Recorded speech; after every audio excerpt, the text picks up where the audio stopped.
as we begin Lent, we're starting a new study group for adults here, and we're working on a theme, a new kind of Christianity. And I'm going to ask Rob DeWitte if he would come and join me. This study group is based on a book with the same title, A New Kind of Christianity. I threw it at Rob about 5 or 6 weeks ago, and he's burned through it, right? Yep. And so I asked him, I read it and have my own thoughts. I wanted to get a real guy's opinion. Like, I'm kind of a professional Christian, right? I'm paid to read this stuff. But Rob actually was interested, and so let me just... Rob, you've been here at Wellington Square. It would be great if you would pay me to read these things. That'd be just fine. You want me to pay you to read? I'll have to talk to our finance people about that. You've been here a couple of years. Tell us a little bit, just quickly, your church background. Where were you 10 years ago? Sure. Morning. I grew up in church, and it was the kind of church that really read the NIV version of the Bible very literally. And the emphasis there was always on being saved from hell by believing in Jesus. That was the emphasis. That was the whole focus. During those same formative years, I want to tell about my neighbor. We had this most wonderful neighbor. His name was Vidya, ethnic Indian from Fiji. He was the kindest man I think I've ever met.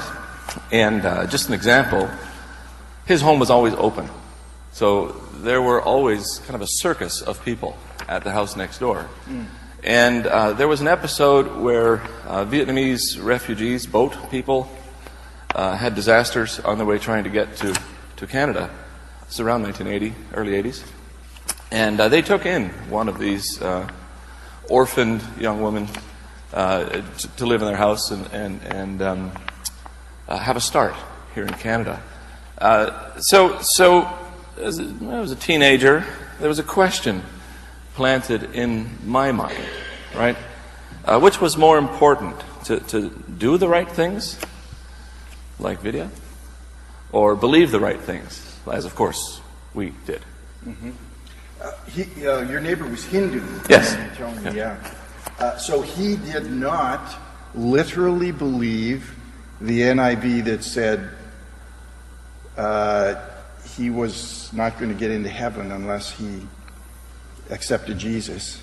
And probably hadn't even given it much thought. Well, he wouldn't have. Yeah, right. No one had ever told him. Yeah. Okay, now I've thrown this book at you, A New Kind of Christianity. How does that resonate with all that your belief system as it's evolved? Yeah, it's a good question. And the book's pretty complicated, so it's hard to summarize that all in one little thing. But I'll tell another story. How long we got? Okay, I'm not preaching today. Our guest preacher is out there, and you say let him go? You say move it on. Keep going, yeah. So Adult Sunday, about 6-7 years ago, Adult Sunday School, there was a group of us, and we're sharing with each other what was the most important moment in our individual faith journeys. And without giving it much thought, I blurted out that the most important moment was when Emperor Constantine made Christianity the official religion of Rome. 312 AD. Yeah. It's kind of startled a few folks and surprised myself even a little bit. But little did I know, as I thought about this comment more and more, how much there was a lot in that. At first, I was just thinking about the fact that, without it becoming the official religion of Rome, then Western Europe might not have become Christian. That's where my heritage is. That's where Canada's original heritage is. And so we might have some other, basis for our society. But when I got into this book, it kind of begins with a discussion of how the church fathers, who were kind of sorting out what was orthodox and what was not, were very, very influenced by the Greco-Roman religious culture of the historical setting of the times. Okay, we're going to get into that. why would you suggest anybody out there get into that with us? Because we're going to be discussing that, and we're going to be looking at how Christianity has evolved in this study group. Should any of them come? Help me, Rob. I'd like that. I could use some help. Because really what this book forces us to ask is, what would our faith be like if we could read the Bible without the influence of that ancient Greco-Roman religious heritage? Mm-hmm. So are we reading things into it that ought not to be there? Are we leaving things out that ought to be there because of the point in time in which the church fathers established orthodoxy? So some good questions. Would it change the way we see God and understand Him? Would it change the way we understand Jesus and His teaching? Would it change the way we relate to ourselves and the way we treat our neighbors?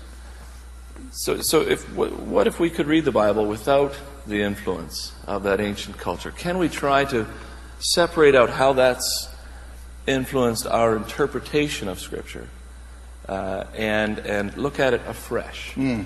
Now, this is an interesting book. I think the author himself is fairly polarizing. So there's probably three ways to read it.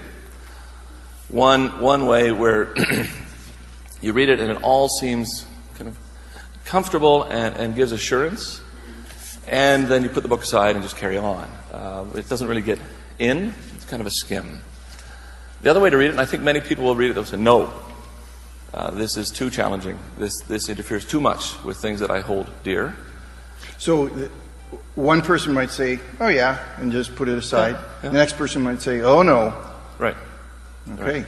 Is that the only two options? No, I think there's another option. That is, if we all get together and think about this critically with one another and share with each other what aspects of it we find challenging and what aspects of it we find affirming, I think we'll be able to ask some of the questions the book points us toward in a really safe way and a really engaging way that we can all benefit from. Yeah. And come away a little bit more refreshed. Thank you. Sure. I'll see you the first week of Lent. I appreciate what Rob did there. I found the challenge of the Greco-Roman influence, and I hope I'm not losing you, but what he's saying and what McLaren was saying, the author, is that Christianity may have been influenced by Plato and Socrates and Greco-Roman thinking more than it was by Hebraic Moses, Abraham. And if we go back into the ancient scriptures and follow the line through in our faith, Judeo-Christian, we may see Jesus in a whole new light, and we may begin to see our world in a whole new way. I hope you'll consider it.